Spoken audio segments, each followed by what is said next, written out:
Thank you for listening to Mormon Sex Info. This episode is an archived episode and is only now becoming publicly available. Mormon Sex Info relies on contributions. To contribute, please visit mormonsex.info. And now, please enjoy this episode.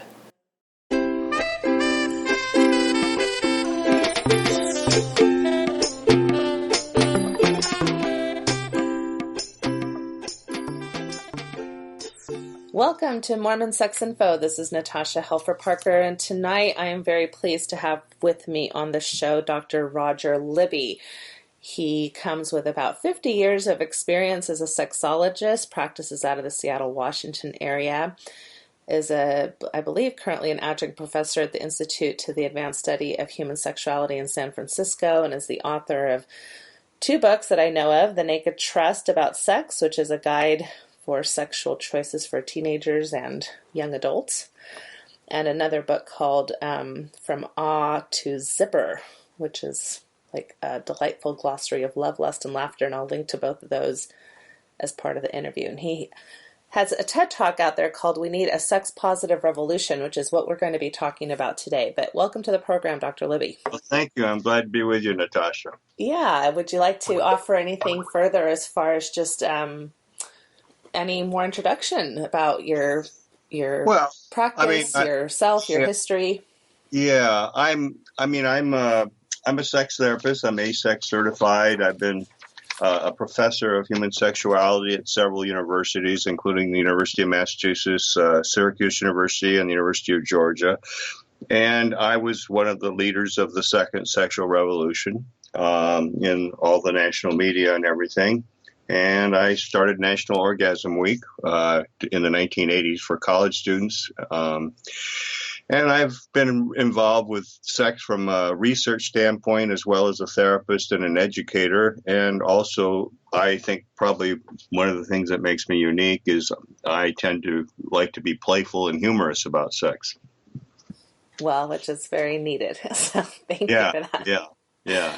Okay, so I would love to start then with you sharing with us some of the history around sexual revolutions that we've seen in this country in particular, and kind of with the idea that we want to understand the cultural components and prospects of where we land today, especially given the context of, I know this is in particular a show for those within the Mormon faith, and I know that I tend to be somewhat critical of some of the issues that we face in Mormonism when it comes to sexuality, and I know you have some thoughts around religion and the impacts it can have on sexuality as well. So I'm just encouraging the audience to stay open and, just understand some of these issues are cultural, regardless of what values we bring to the discussion. So, right. I mean, we have a certain amount of history here that we can't deny. The Victorians and the Puritans, of course, were quite sex negative, and they tried to cover up the legs of couches and chairs because they thought they might turn some unsuspecting guy on. And so we've had that tradition, and then along came the 1920s in America, where until the crash of the stock market at the end of the 20s, it was a pretty frivolous period. And it was the first sexual revolution where the flappers and the bohemians were kind of strutting out and doing their thing. And the beginnings of equality were there. Women were more in the workforce. They had some economic well-being. And so they kind of cut loose. And, all you see the images of the flappers with their kind of sexy outfits and everything. So there were some significant behavioral changes with premarital sex and homosexuality and, just sex in general during the 1920s. They're called the Roaring Twenties. And, of course, Prohibition came along with alcohol, but it was kind of violated quite a bit. And the flappers were kind of symbolic of that violation. And so you're saying that premarital sex and homosexuality were things that attitudes were beginning to shift on even back then? Oh, yeah. Even in the late 1800s, they were starting to shift. But along came modern contraception, and that kind of shifted it towards a more liberal acceptance of sexual pleasure outside of marriage as well as in marriage. And why do we not know this? In other words, this, if you were to say to people, especially conservative people around sexual attitudes, a lot of times what I hear is, boy, we sure would like to go back to the good old days where there were more sexual values, or where things weren't so maybe seen as open, as tolerant, or as frivolous as they are today, which is something I usually counter quite a bit. But what can you Yeah, share with us about that? yeah. I mean, I don't think we're frivolous today. I mean, we're beginning a third revolution, which I know you want to get to, but it's kind of in retaliation almost against the strict government we have now, censorship, and in spite of rigid government and politicians who are hypocritical and rigid religion, we're really starting a third revolution, and I'm calling it the sex positive enthusiasm revolution, where sex positive is the trigger, and I'm the one who coined the term, and enthusiasm is the behavior. So is that true? You're the first person that's known to have used the term sex positive? I'm the first one that put it in print. Yeah. Mm-hmm. Okay, that's pretty cool, because we use that almost like Yeah, a I know. general term these days. I So, know. Yeah, I'm the culprit. well, and I'll get back to that in a minute, but can you talk a little bit then about these misconceptions about what the good old days even represent? Because when people think about going back to sexual values or things of that nature, there's a lot of difficult things when people don't have rights that I think we tend to forget, that there really weren't good old days. Well, yeah. I mean, there were good old days in the 20s and in the 60s and 70s where we were more liberal, and now we're beginning to be again. But of course, we have a whole history of repression as well. And I mean, as I indicated, going back to the Puritans and the Victorians. Yeah, and it seems like when people talk about the good old days, it seems like, well, sex isn't as up in front. I don't have to be confronted with it. I don't have to look at it. But there's a huge underbelly and undergrowth to that is very dark, where when people don't have rights, when people don't have laws on the books to help with these Yeah. particular things. I mean, it's not like we've had like a great history of sexual values in our country. No, not at all. In fact, we've really had a history of outmoded sex laws where politicians are trying to limit sex and try to make it one way for all people. And, none of that's ever going to work because people differ and they differ in their values and their lifestyles. And we have to accommodate that. And laws should protect us to make our own sexual choices as long as we're responsible about it, not infringe upon us for making our choices. Okay. So what would you say then was the main success of the first sexual revolution? What happened during the 1920s Well, that I think set the stage? the main success of the first revolution was that we started to chip away at the double standard, and we started to chip away at shame and guilt, and women became more liberal and more into sex for their own pleasure, and that was a real shift, and so also the acceptance of gay behavior. And birth control beginning to, really be developed. All of those are significant changes that allowed women to enjoy sex without fear of pregnancy or other untoward consequences. And do you see the economic downturn as a big part of what got in the way of that revolution Yeah. continuing?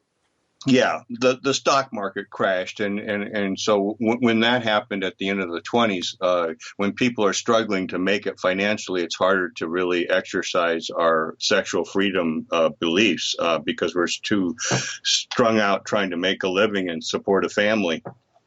Right. Okay. And I think, too, there's oftentimes this idea, especially in religious circles, that there's a punishment for religious freedom. So if there's like a time where it seems like things are becoming more progressive, and then there's something that follows, like an economic downturn, well, then that's Mm-hmm. what we deserve, or something like that. I mean, I Yeah. Oh, seem yeah. to think that, like, even when the AIDS epidemic came along in the 80s, that seemed to be a Sure. huge religious Yeah. type of Well, and that's all, of course, malarkey. I mean, AIDS didn't come along because of people were sinning sexually any more than Rome fell because of sexual immorality. I mean, Rome fell because of the lead poisoning in cooking utensils. And so any conservative group wants to make these ties. And that's what we're seeing today with the Republicans, certainly by and large. Okay. All right, so let's get to the second revolution then. Talk us through some of the main points of that and the movements Yeah. and what was going on in the 60s and 70s. Right. Well, the second revolution, first of all, the pill was introduced in 1960, and that was a pretty revolutionary advance in birth control. And then in 1963 to 75, that was the period of the second sexual revolution. And that's the revolution that most people refer to when they talk about a sexual revolution, because it's mainly the one that they know about, especially if they're older. I mean, real young people have heard of it, but they didn't experience it. And so, of course, I experienced it. I mean, it was wonderful. It was unbelievable. Women initiated sex everywhere. There was just there wasn't a big significant problem with sexually transmitted infections, and so it was a pretty free floating time. The economy was in good shape, and so what happened was the attitudinal and behavioral changes in the first revolution became assimilated in the second revolution. And then the second revolution made attitudes more liberal, like about premarital sex and gay behavior and other issues like that. And of course, Kinsey documented that there were fewer virgins at marriage, and now we know that there are very few. I mean, I did a cross-tab analysis of a Zogby poll for my Naked Truth About Sex book with a sample of 50,000. And it even amazed me what I found, and they had never done this cross-analysis themselves. What I found was that 1% of the men and 0.5% of the women were virgins at marriage. And so it's just not something that it is out there and prevalent, and strict religious groups will try to argue otherwise, because of course the figure would be somewhat higher in some of those groups, but it wouldn't be much higher. Yeah, so that's really significant as far as how do you frame that as either sex positive or negative. I mean, because that, again, thinking about my audience, they would say, well, see, that's a sign of the times, or that's a problem. We get used to these new ideas and people justify bad behavior. So what are some ways that we can help maybe shift that type of framework around to see this as actually not something that has to be so negatively framed? Well, first of all, I mean, I deal with a lot of couples who married as virgins from India because they had arranged marriages. And almost all of those couples have a lot of problems. First of all, they didn't find out ahead of time whether they had sexual chemistry, whether they had the pheromone attraction of the sense of smell. And some of those relationships can't be saved because of that. So I argue strongly that premarital sex is a good thing because it helps us figure out whether we're compatible before we get married. I deal with couples that have all these attitudes that they think when you get married, you just flick a switch and you're just a sexual dynamo. Well, it doesn't work that way because we learn to be sexual. It's not instinctual. And so if you start learning at marriage, it might work out, but it also might not. And so I really think that we need to recognize that we're sexual from birth to death. And it's not just at puberty that we become sexual, and older people are sexual. And why do we need to moralize about it and think that there's only one way, like monogamy, for a whole lifetime for all people? I mean, when you think about it, that's pretty ridiculous because we don't live in a monogamous society. We just say we do. Can you expand on that? Well, sure. I mean, there's plenty of evidence as far as premarital sex and extramarital sex to argue that we do not live in a monogamous society. I mean, we've got now all the micro communities that are supporting the new revolution, which includes the LGBT community, the kink community, swingers, which is just expanding like crazy right now. Swinging is not dead; it's growing fast, and also those who have open marriages. and those who are polyamorous, which means many loves. I mean, those are all significant communities, and so is the senior citizen community and the community supporting the disabled, which coalesce to support this new sex positive enthusiasm revolution. Right. So, and I guess, would you include in that idea that we don't necessarily live in a monogamous culture, the idea No. that even within monogamy, there's many people who deal with infidelity and inability to communicate about ways that they've stepped out of their contracted agreement? Well, absolutely. And I think people should keep their agreements, but I think that they should make their agreements clear. And in many cases, we don't do that. As a sex therapist, and you probably see the same thing, people make assumptions which are not, it's not reasonable, because you don't know what you're agreeing to if it's just an assumption. You need to agree to something clearly and make it clear what your boundaries are and your expectations. And then I think throughout a lifetime, you may want to reconsider what those are. As you grow in different ways, you can redefine a marriage. Right. Right. Well, and this goes back to, I think, just the inability so many of us have to talk about sexuality to begin with. And there's not a lot of great role modeling of how to do that. Even whether you've had premarital sexual experiences or not, I see that as an issue that comes up a lot with couples. It's just, how do we talk about sex? Right. Well, that's Natasha. I know I'm speaking to the choir here, but we need sex education in this culture, and in the schools, the family, the church. All of these places need adequate evidence-based sex education, and we don't have it. Nothing like Scandinavia or Holland, for example, where they just have fewer problems because they do have adequate sex education in the schools, for example.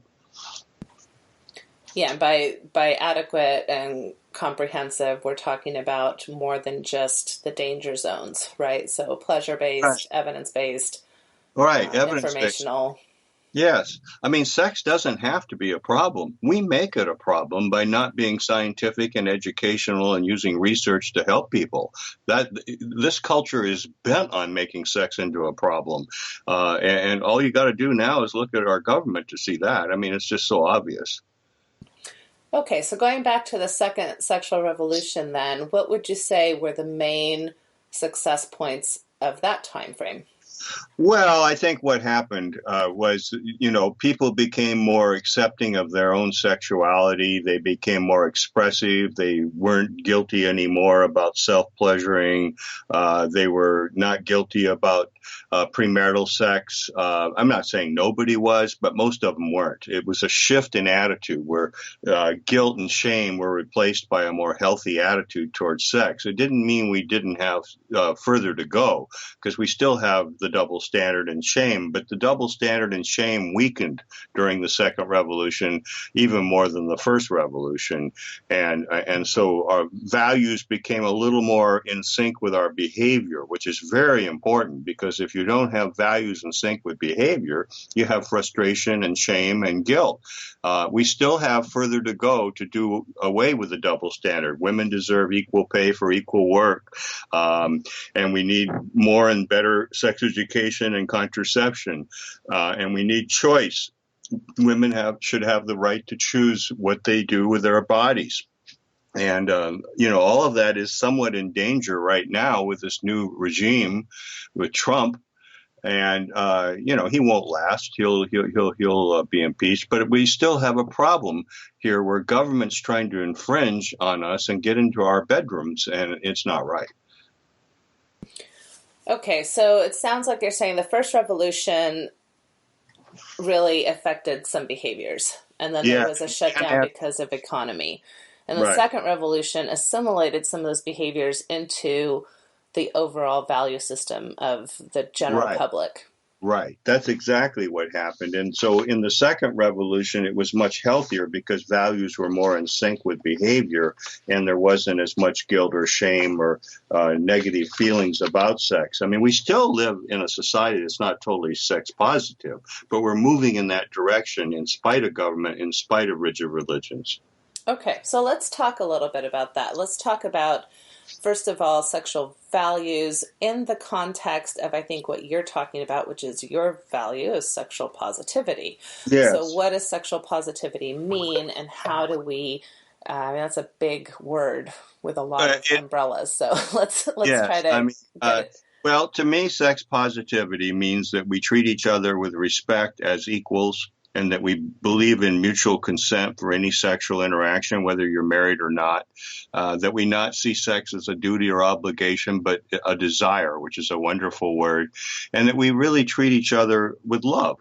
I mean, love is important. It doesn't mean you can only love one person, but it means that we care about people that we are intimate with. Okay. So love, respect, mutual decision making. It sounds like a lot of things that would move people more into pleasure and desire versus responsibility and duty. And mutual joy and euphoria. Enthusiasm is a very different concept than just seeing sex as a duty. It means we really get into it. We enjoy our orgasms. We enjoy the intimacy. We enjoy the closeness. One of the things you said during your TED Talk that I really liked the language around is this idea of achieving our erotic potential. Yes. So that's a powerful little 3-word Well, sentence. I think So, most people haven't achieved their erotic potential because they're too busy with work and children, and they don't utilize fantasy enough as an igniter for lust and love and passion. And you can't have passion without both lust and love. In our culture, we put down lust, and it's a big mistake because you can't have passion without it. let's talk about that because lust is a huge naughty word. It's seen as sinful or something along Well, those lines by it so isn't seen many. that way by me. I think lust is a wonderful, wonderful feeling. So let's And define it. How do you it's define it's lust? not greed. Lust is not a sin. Lust is where you have chemistry and you are really attracted to this other person and you have fantasies about them and you share them and act on them. That's what makes sex more erotic, so that we can achieve our erotic potential. Yeah, I love that. I think lust, in a sense, is a wonderful descriptor of a wanting, of a desiring, of a, Yeah. Yeah, and longing for your to partner. put that down, Natasha, really minimizes the sexual interaction, whether it be in marriage or not. Yeah. And because it has a sexual component to it, it just has been thrown under the bus as this really awful Right, thing that you shouldn't right. lust after. But we don't have to succumb to that. We don't have to agree with that. We need to make our own sexual choices. I mean, I wrote a book with 2 other people in 1980, which was a university textbook called Sexual Choices, and that's where I, dedicated the book toward a sex positive society. I mean, we need to make our own choices, and anyone who thinks they can't make their own choices is wrong. They can. It may be difficult. They may have to put up with pressure from different people, parents, teachers, or whatever, but they can. They can make their own choices. They can make good choices. And a big part of that is, in a sense, redefining things for yourself, I think. Like what these Yes. words are going to mean and how you're going to approach your own Right. ideas Right. and things. Hmm. Right. Okay, so let's get a little maybe more into um, specifics around this erotic potential and sexual positivity that you're talking about and this enthusiasm. So those are all great words and they're very Yeah. abstract, and Yeah. I think they kind of give a sense of the direction we want to go. But let's say you do come from a religious upbringing. Let's say you are in a marriage where you love your partner but desire is low, or let's say you are struggling with some guilt and shame over things like viewing pornography or having fantasies that don't necessarily include your spouse, or who Yeah. knows what, like all these different things, right, that people show up Yeah. at our doors with. What are Right. what are some ways that you can talk about that would be more specifically oriented on how to use a sex positive and sexual enthusiastic way of Yeah. approaching some of these issues?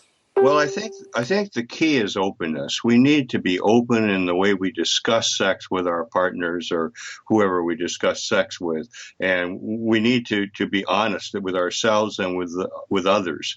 And I think if we're honest and we utilize our imagination, then we can be playful and laugh ourselves into bed with each other instead of seeing it as some kind of duty, which is archaic, really. And so a lot of where I see the duty narrative come up is with people with differing libidos, right? So in other words, Yeah. and that's a pretty common issue. It's the most common problem sex therapists deal with is mismatched desire. And the desire can fluctuate over time for a lot of reasons. I mean, basic health habits are important. People don't always exercise or eat a healthy diet or sleep well, or they're on medications that work against their desire. And of course, you're going to have mismatched desire when you have those variables. And so what you have to do is address all of those variables, including hormones and testing for testosterone with both sexes. And I believe in taking a holistic approach to deal with the mind-body connection and deal with the medical issues as well as the attitudinal and relationship issues. Yeah, so maybe there would be some things that come up that just kind of affect desire from a physical perspective is what you're saying. So Right. I mean, you're not feeling very desirous when you're not in good shape or when you're tired because you don't sleep and you overwork. I mean, we have to look at the whole picture. And I think we need to prioritize lovemaking more rather than see it as something we do late at night when we're tired, maybe. right. You see what I'm saying? Why not in the morning? I advocate sometimes coming home for lunch and having sex with your partner. I call it a home delivery, where you deliver your hot body to your partner. I think that's a good thing, right? Right. But we don't see it that way. Most people see it as something you do late at night, maybe on a weekend. That's not enough, and it's not the best time. It's a really taking a more mindful approach, a more deliberate approach to Yeah. your sexuality, like you would most anything else in your life. If you Yes, want to yes, develop and a hobby, if you want to reach right. some type of a goal, you usually have to make time for it. You have to be deliberate Yeah. about it. You have So to you even have kind to of push yourself when prioritize. you're not necessarily in the mood to, go Mhm. out and exercise or whatever. Right. But so you have to prioritize it. You have to sometimes plan for it and other times be spontaneous, but you just have to see it as an important cement in an intimate relationship. So the cases I run into, I mean, I definitely have had the cases where there's hormonal issues or health issues or those things that you're talking about.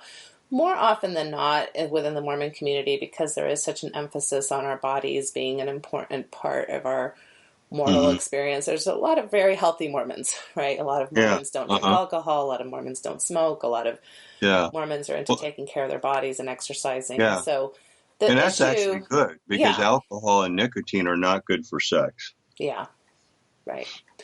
So the bigger issue that I see, and especially for the women, is more the sexual enthusiasm thing that you're talking about, where Yeah. a lot of the messaging has gotten in the way, where there has been that expectation for them to be desirable but not too sexy, right? Or to go to their marriages as a worthy woman, which usually means virginal or something Yeah. along those lines. And so there are Mm. a lot of messages that, well, both men and women, but women in particular, I think it's different because men are given the message that they too are supposed to be virgins, but Yeah. they're expected to have a hard time staying virgins. So in other words, they're Well, given sexual yeah. permission to at least be sexual. Yeah. Whereas I women mean, are kind of given, you yeah, can't isolate a religion from the rest of the culture. I mean, you're influenced by the rest of the culture, the mass media, pornography, whatever. It's all influencing everybody. sure. So women are given more the message of, well, you're probably not going to have a hard time staying a virgin because you're a woman and you're not that sexual to begin with. Um, but once you get, and so once you get there, then you can have good sex, but just make sure your husband is having righteous sex with you. So there's some, I'm being Mm. probably a little bit too facetious because I do think we have some good sex positivity in Mormonism too, but I do think that women are almost harmed doubly because they're almost treated like they're not sexual beings to begin with. Yeah. Right. And I see that in a lot of rigid cultures sexually, so it's not just Yeah. Mormonism. So I Right. think it's a really hard thing for a woman to feel like she even has permission to feel sultry, to feel lustful, to feel Mm-hmm. Mm-hmm. sexy and desirous, and that if she enjoys Yeah. that, that somehow there's something either wrong with her or that, Yeah. Well, those sex negative messages are not helpful and they're not good for marriage. And I do deal with a fair number of Mormon couples in my own practice. And I also deal with a fair number that are either in the process of leaving Mormonism or they've already left. So I've had that experience, Natasha. So do you want to talk a little bit about some of the things that you have found useful in working with those types of couples, or maybe like you're Well, saying, your Indian couples that are yeah, coming, yeah. arranged marriage? Like, how do you Well, go I from mean, this very stark place to a more, what I emphasize is giving them accurate information, which in the case of Indian couples is almost never the case until you educate. I mean, I sometimes have to explain where the vagina is. I mean, there's just virtually no sex education in India, and it's ironic because here's the culture where the Kama Sutra came from, right? And so India is an extreme example. Mormon couples are I would say they vary a lot, and some have good sex lives, and the ones that have really good sex lives don't usually come to see me. The ones that are trying to fix something come to see me, and it's not just sex; they're trying to fix some other aspect of their marriage, their communication, or what they share together, or whatever.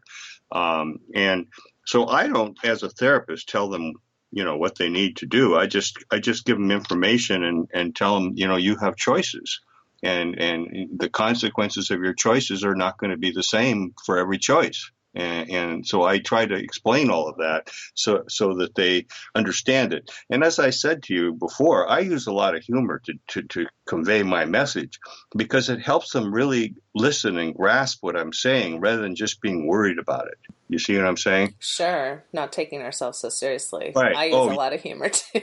Yeah, I So, think we all need to see ourselves as a cartoon character. I have a Donald Duck watch on right now. I mean, I just think it makes life more interesting if we have humor and playfulness. yes, for sure. In that book you mentioned, you forgot the sex part, like a Freudian slip, but it's Sex from Ah to Zipper. It's a book, it's a glossary with cartoons. Oh, that was And brilliant of me. yeah. Have you seen the book or? I have seen the Oh, book, you yes. have it. Okay, yeah, because George Carlin wrote me a letter once. He loved the book. Yeah, no, but go ahead. What did you want to say about the book? Well, I just think, the language we use is part of the problem. And if the language we use is all sex negative, we're going to have sex negative experiences. And I think what we need to do is redefine sex in a more playful, positive way as far as the words we use so that we'll have more playful, positive feelings and experiences. Right. Okay, so back to the revolution theme that you've been bringing Yeah. up. What would it take for you to feel like you could see the sexual revolution, the third one that you're talking about, really take hold and move forward? What would that look like? And Well, what it would look like would be that we would have comprehensive, objective, evidence-based sex education from K through 12 in the schools. And we would train teachers to do a good job. They're not trained now. You'd have to have teacher training. You'd have to involve parents and parent education about it. And so the parents wouldn't be left out. It would help parents to learn to discuss sex with their kids too. Because the family is also an important source of sex education, not just the schools. And so is the church. I mean, different churches, some churches do a pretty good job. Others don't, as far as being open and not moralizing. I think it's isn't it the United or the Unitarian Church? It's the Unitarian Church in conjunction with the United Church of Christ that developed the most progressive religious-based sex education program. Yeah. Yeah, and they have great resources. Dr. Ronald Mazer, who was a Unitarian minister, he's no longer with us, but he was a friend of mine, and he was one of the creators of that program. Okay. All right, so comprehensive sexual education, absolutely, hands down, totally agree with you. What else? What else would we be seeing? Well, I think we'd see laws which are more realistic. Instead of laws that infringe on us, there would be laws that protect our sexual choices so that we can have the right to be an individual in our choices without recrimination. And I think also we need more professionals to become involved with taking a sex positive approach. People who work for the CDC or Planned Parenthood, people who are sexologists that become sexologists like you have or I've always been, and people who are professionally and personally committed to making this a more positive culture where sex is a conduit for love and in a responsible way instead of something to be afraid of. And you briefly mentioned some of the populations. Can we go through those a little bit? I mean, senior citizens, for example. I mean, Well, that's a senior citizens, huge. yeah, I mean, that's an important one. With the graying of America, we have a lot of older people. And, some of the homes they live in don't really allow privacy so they can be sexual, even with themselves, let alone with somebody else. And so we have to change all of that. We've got to become open and accepting of sexuality across the lifespan, including with senior citizens, instead of putting people down for it. I sometimes refer to middle-aged chauvinism. It's where the parent is trying to limit the sexual behavior of their child, like a teenager, and their parents. And neither is acceptable. It's not a good approach. What we need to do is nurture and help people make good choices so they can enjoy sex rather than trying to tell them you're too young or you're too old to do that. Right. What would you say quickly about the disabled community? Well, I think it's one of the most underserved communities, but I also think that it's growing in terms of organization. And I think that there are some key people in our field who are helping the disabled, and some of them themselves are disabled and others aren't. But it's a growing concern to help people have some enjoyment sexually, even though it's not exactly athletically the same as somebody who's not disabled. It's still something to enjoy and to feel good about. And you mentioned laws, so can you get a little bit more specific about, I mean, you're talking about like abortion rights and things of that nature, Yeah, birth control. I don't think, first of all, if the Supreme Court Roe versus Wade decision were to be overturned in this administration with more conservative justices like Gorsuch, we'd still have abortion. It would still be as prevalent, and it would just be more dangerous. It would be not as sanitary or clean. It would still be with us, just like prostitution would still be with us. I mean, these are objective realities that are not going to go away. They're just not going to go away, no matter what the law says. And they've been around for millennia. Yeah, I mean, these are not. absolutely, absolutely. And I have a strong belief that women have a right to choose, not only over a pregnancy, but about birth control and about their bodies in general and enjoying pleasure. Sex is not something that's just for a man, nor is it more for a man than a woman. That's just a myth.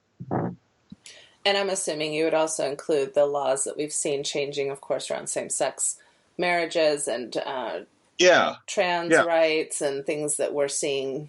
Exactly. Same-sex marriage. It took a long time to get there, but we finally got there. And it's appropriate. I mean, people ought to have a right to marry, whether they're gay or straight or whatever. And now, of course, we've got the issues with the transgender, concerns. And similarly, we need to find ways to help these people really accept who they are, the gender they choose, and what they do with their bodies. I dealt with a transgendered woman not too long ago in my practice, and she, unlike most transgendered people, she was a man who became a woman, but unlike most who do this, she was not heterosexual. She was lesbian. And so I helped her learn to date women. And it worked, and she didn't need me very long, and she just needed a little help, Right. Okay, so many different areas, from the school system to the legal system to, you're talking about family systems, church systems. I mean, every single area of our societal framework has room for this revolution to be taking place. Absolutely. In one regard or another. Yes, the revolution should not leave out religious people or anything like that. I don't think it should be seen as, a war against women. Or what we're trying to do is get away from the war against sex and the war against women. And different religions are going to have different various attitudes about that. But still, I think that the religions that survive will become part of this revolution. They won't fight it. The ones who fight it are not. They're going to weaken their religion. They're not going to have as many adherents because you cannot isolate a religion from the rest of the culture. It just is not possible. And in the process, which is what I see a lot, is that you have, like you were talking about at the beginning, where values are so opposed to the behavior that people are struggling with, that then this shame and this guilt and these fear-based tactics really play a number on the quality of life that people can have. Well, absolutely. Why should we make it difficult for people to be normal? It's normal to be sexual. It's extremely normal. It's a part of our health to have our sexual health, in a good context. I mean, for example, right now within Mormonism, I'm seen as controversial because I believe masturbation is a normal behavior that's developmentally appropriate and should not be treated as a sin. And so that's a very controversial stance that I take within my own faith, which saddens me because it's not my goal to be controversial within my own faith. But that to me is tragic that we see so many people. I've seen so many adolescents who, when I really delve into some of the assessment around their anxiety or even self-abusive behaviors like cutting and burning, a lot of that is driven by this inability to stop masturbating. Right. Right. Well, I mean, obviously, masturbation is a very normal behavior that most people do. Some of them feel guilty about it, depending on their family and religious background. But there's no point feeling guilty about loving yourself, and that's what self-pleasuring is.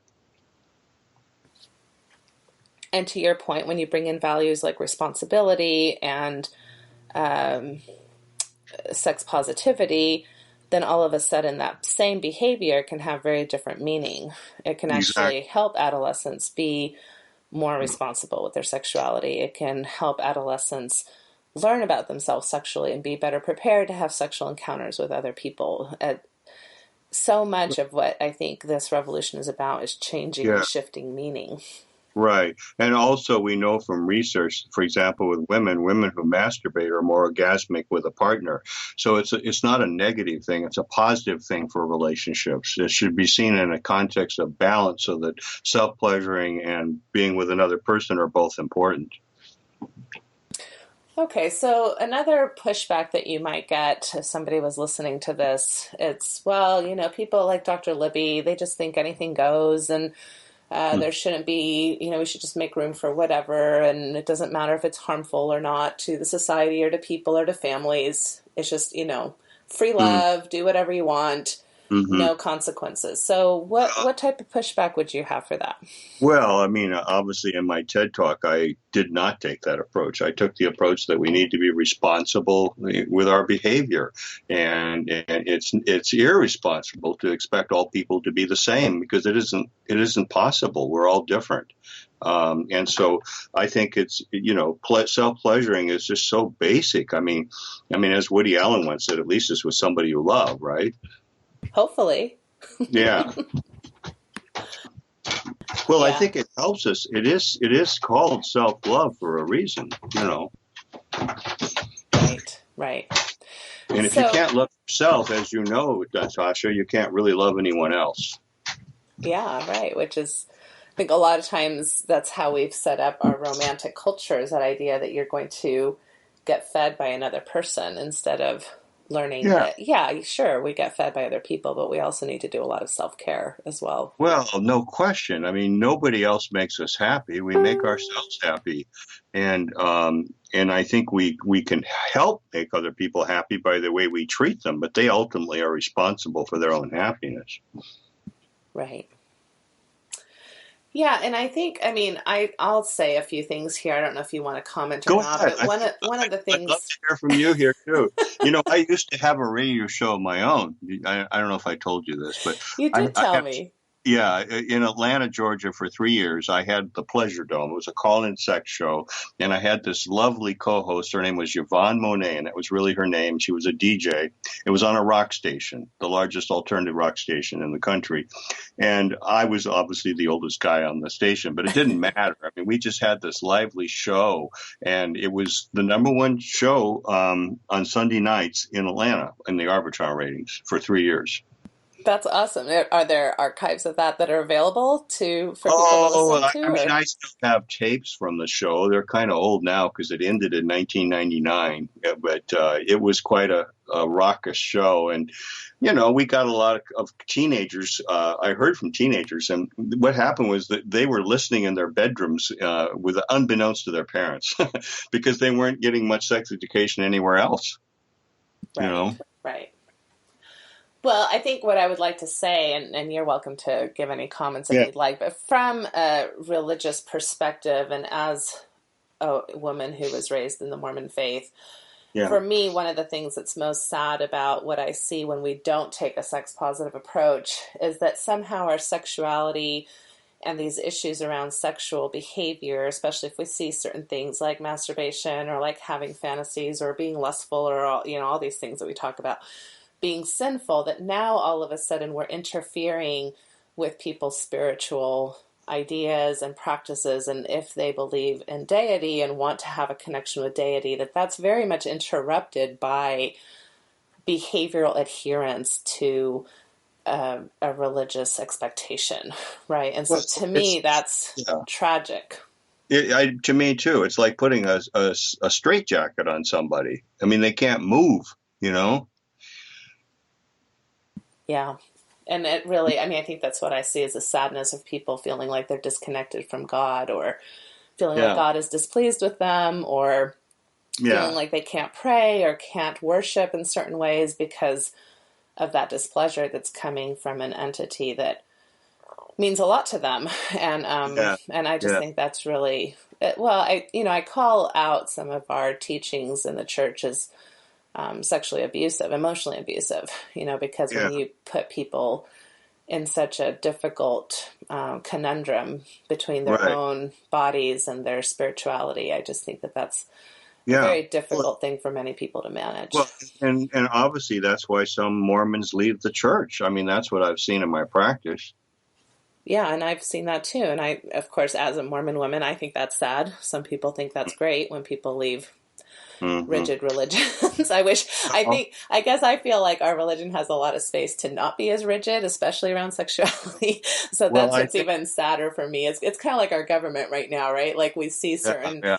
factions Well, of our government taking over that we don't believe really represent the right. overall United States. That's a lot of how I feel about Mormonism right now. Well, So, yeah, government and religion can both be repressive, and to the extent they are, people rebel. That's what happens. And we're not living in the kind of society where strict edicts are going to work. They aren't going to work. I mean, Trump aside, it's going to be a temporary disaster, but it'll pass. right.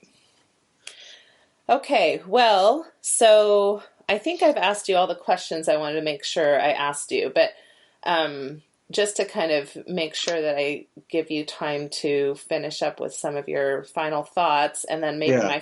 my final question, which maybe I've already asked in a roundabout way, because I asked, well, what would we need to start doing? I'd like to ask, how would you know when the sexual revolution would be over? Or maybe it's never over. Maybe it's something we continue to Yeah, evolve. that's a So, good question, Natasha. The first two revolutions were incomplete. They weren't finished, and what was left was the double standard and shame. So I think the third revolution is. I don't know if we can ever get rid of shame, but it'll go further, and also with the double standard, so that these concepts don't discriminate against people for being naturally sexual. I mean, we need to look at just the immense power of eroticism and how we can make it work for us and not against us. Sex is not a sin. It's a wonderful joy. And we need to be joyful about sex. We need to, I talk about undulating bodies and utilizing fantasy to really make sex more erotic and, like tempestuous eroticism. I mean, that's a good thing. Yes. Yes, I would totally agree with that. So in that sense, your answer would be about much less shame, much more Yeah. ability to accept different variables within sexuality and different sexual lifestyles that people would really own and Yeah. decide on what's best for themselves Right. individually and what's best within their own partnerships.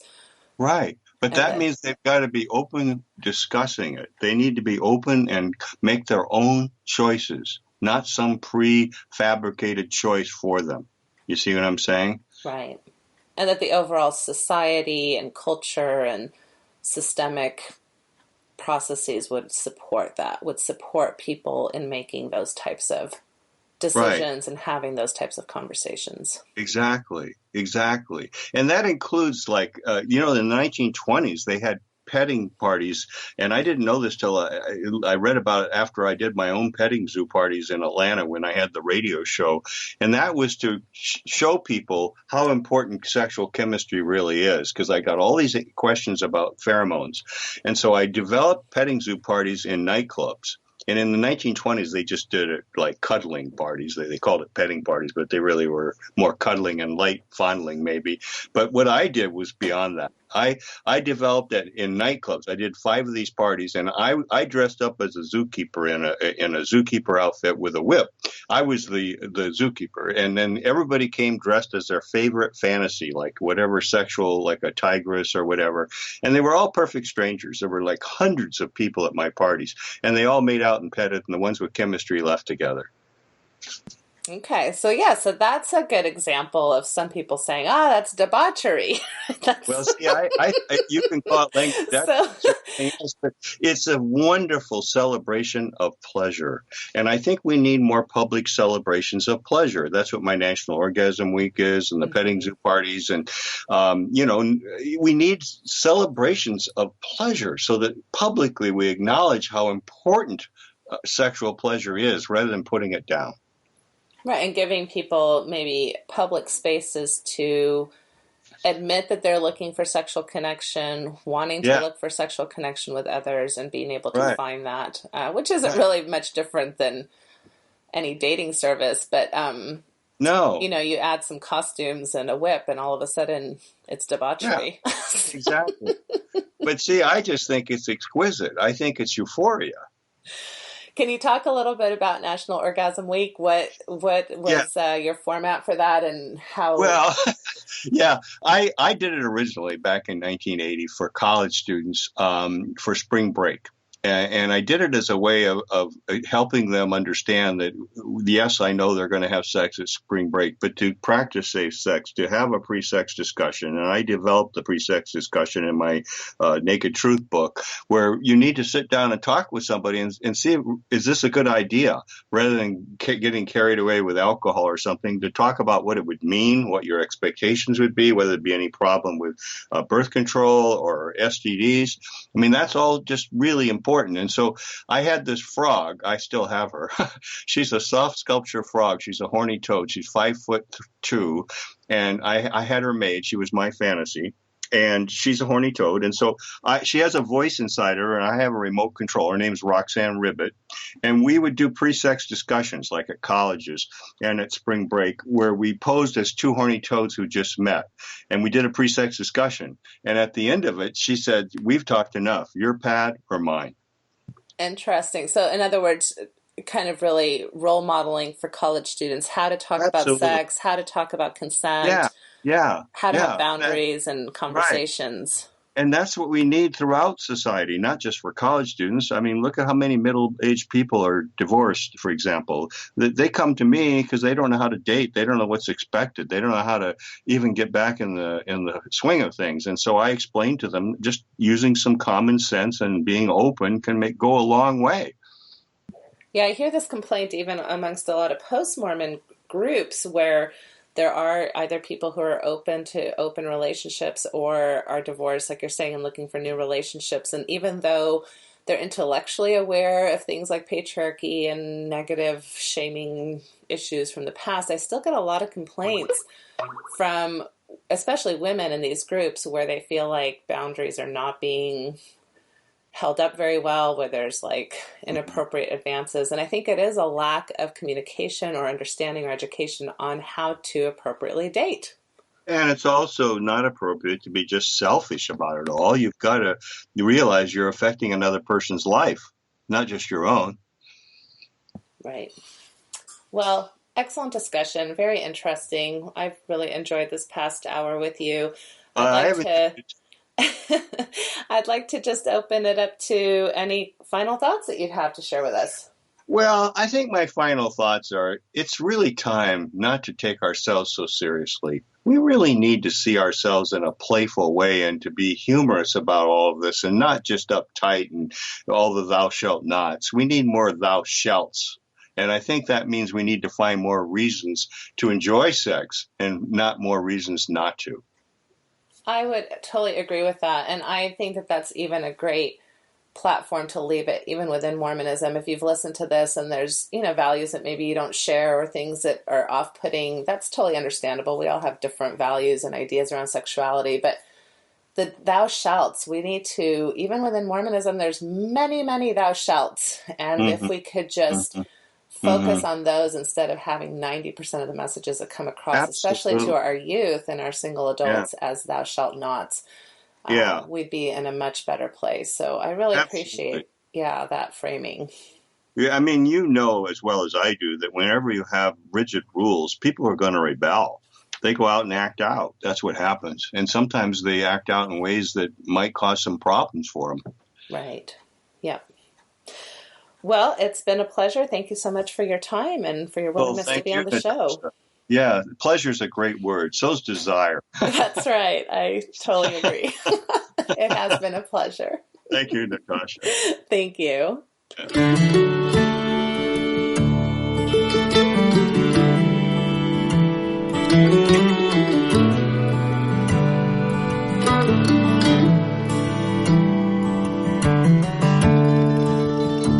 We took the long road home, turned minutes into miles. And as the evening traveled on, the sunset bathed your smile. We stopped beneath the desert stars, wrapped in each other's arms. Was as simple as I love you, an ordinary, extraordinary truth.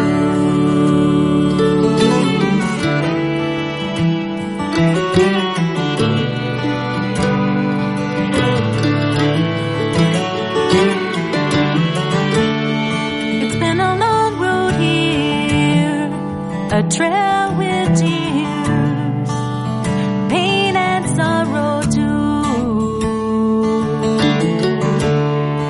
But through every storm we traveled on, like lovers do. And if sometimes we fell apart, we always came back home. Was as simple as I love you, an ordinary, extraordinary truth.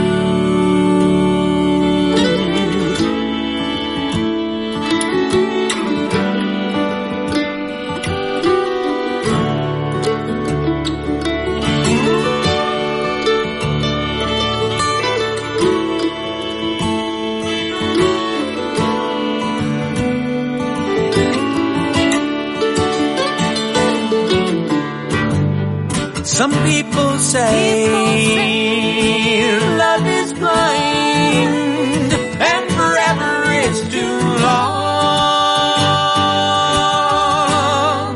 But I see your eyes in every sunrise. Can't imagine life alone.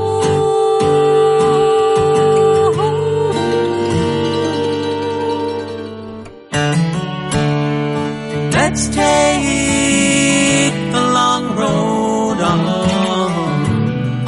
together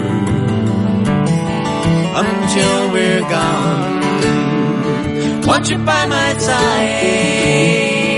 till the day I die and into the beyond. It's as simple as our love is. That's how I wanna go. All wrapped up in the arms of our extraordinary. It's nothing ordinary love.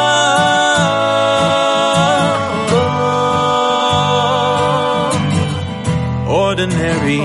No, it's extraordinary.